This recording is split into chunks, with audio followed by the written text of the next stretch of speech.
आपको हिंदुत्व का नया पोस्टर बॉय इसलिए कह रहा हूं क्योंकि आपने एक बयान दिया था।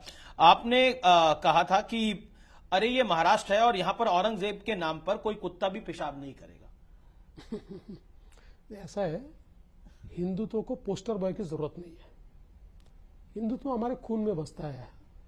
हमारी सदियों से विचारधारा हिंदुत्व की विचारधारा है, इसलिए उसके लिए किसी पोस्टर बॉय की जरूरत नहीं है। और मैं ऐसा मानता हूं, इस देश में हिंदुत्व के पुरोधा के रूप में अगर किसी को देखा जाए तो वो मोदी जी को देखा जाए, क्योंकि मोदी जी ने हमारी जो संस्कृति है, हमारी जो वजूद है, हमारा जो इतिहास है, हमारे जो संस्कार है और हमारी जो पहचान है, इसको वापस लाने का काम किया है।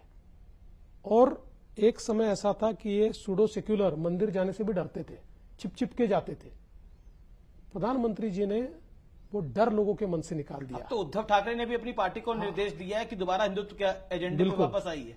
तो इसलिए, और मैं इसलिए भी उनको हिंदुत्व का पुरोधा कहता हूं क्योंकि ये हिंदुत्व ही है जिसने कभी डिस्क्रिमिनेशन नहीं किया।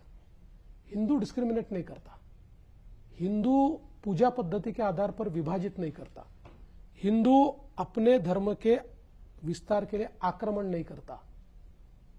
और आप अगर देखें तो मोदी जी ने विकास किया और विकास करते समय उन्होंने डिस्क्रिमिनेट नहीं किया।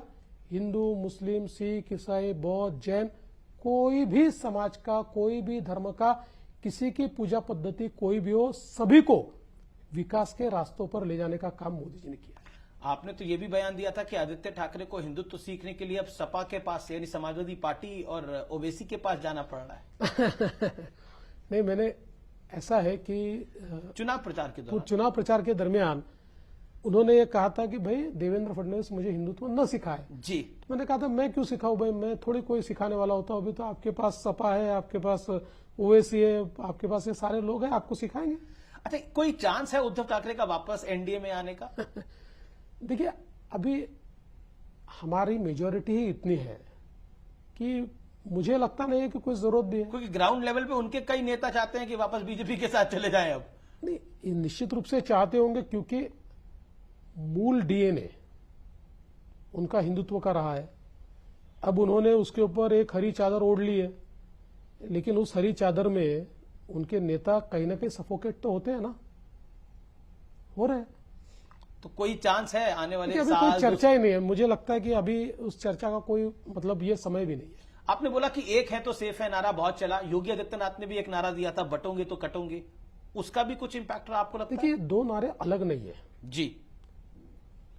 आज ये मेरे सामने गिलास रखा हुआ है जी, मैं ये भी कह सकता हूं कि गिलास आधा भरा है, मैं ये भी कह सकता हूं कि गिलास आधा खाली है। जी।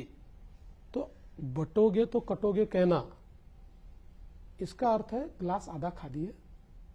एक है तो सेफ है, इसका कहना गिलास आधा भरा है। देखिए, दोनों का अर्थ तो यही है कि united we stand and divided we fall. हम अंग्रेजी में कह दे तो बहुत अच्छा लगता है सबको, ये घोषवाक्य हो जाता है अंग्रेजी का। लेकिन अगर कोई हिंदी में कह दे तो ये बांटने वाली बात हो रही है। अरे भाई, समाज को एक करने का काम है। कोई अगर समाज को, देखिए मोदी जी ने बहुत अच्छे से कहा कि एक रहो तो सेफ रहोगे। योगी जी ने अपने स्टाइल में उसको कह दिया, कह रहे भैया साथ में नहीं रहोगे तो समाप्त हो जाओगे। जी, अच्छा।